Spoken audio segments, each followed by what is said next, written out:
Oke, bismillahirrahmanirrahim. Assalamualaikum warahmatullahi wabarakatuh. Baik, sekarang saya akan mengadakan podcast dari yang mengusung tema dari sejarah perkembangan dunia. Sekarang saya akan mengangkat tema tentang Yunani kuno. Dan sekarang saya dengan Bapak Sugeng Dwi Cahyanto dari Guru Sejarah Man 2. Baik, pertanyaan saya di sini, apa yang Bapak ketahui tentang peradaban Yunani kuno? Peradaban Yunani kuno itu dimulai sejak sebelum Masehi, 1500 tahun sebelum Masehi. Peradaban Yunani kuno ini merupakan dasar-dasar dari berkembangnya tentang tatanan atau filosof-filosof yang ada dari sekarang. Di munculnya atau lahirnya filosof itu memang berasal dari Yunani, termasuk tentang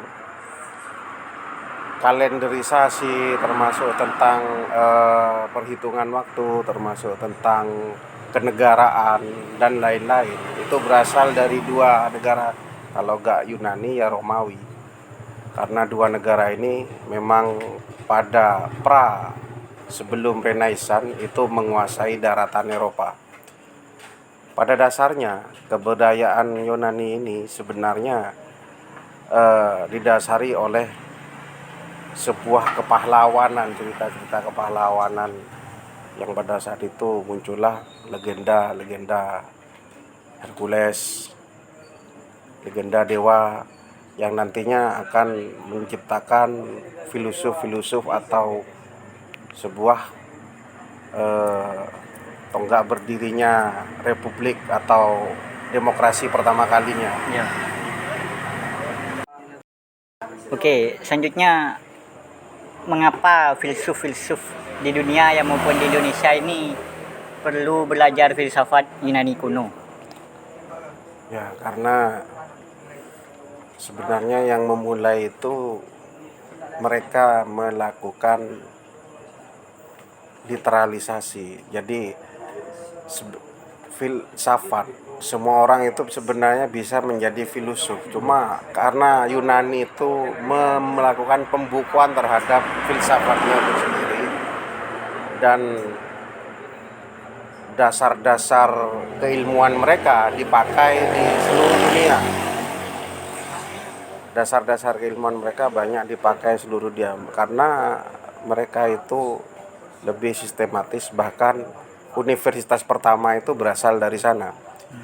Jadi mereka secara akademik memulai duluan Yunani itu, dan Yunani menjadi sebuah negara yang banyak melahirkan filsuf-filsuf terkenal seperti Socrates dan lain-lain, termasuk ilmu sejarah itu sendiri, Herodotus.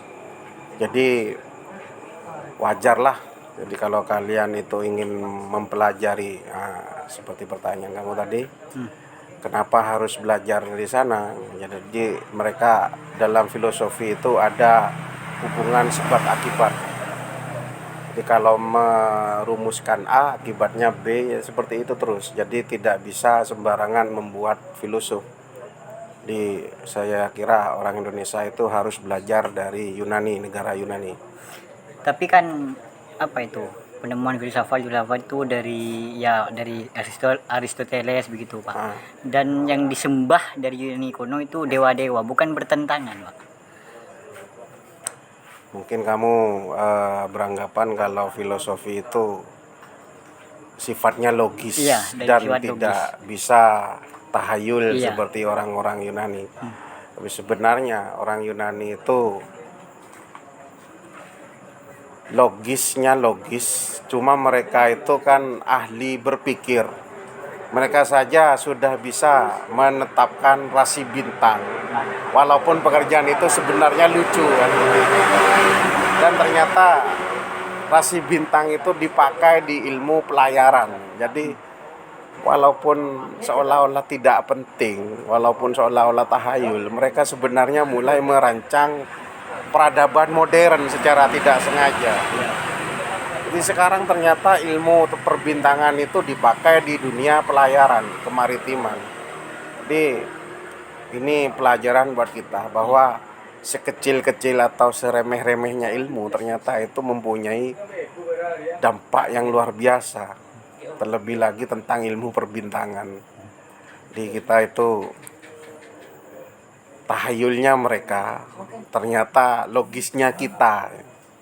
Ya, seperti itu. Baik, sekian apa podcast kali ini, Pak. Terima kasih atas waktunya. Kurang lebihnya mohon maaf. Wabillahi taufiq wal hidayah. Wassalamualaikum warahmatullahi wabarakatuh. Waalaikumsalam. Terima kasih, Pak. Ya.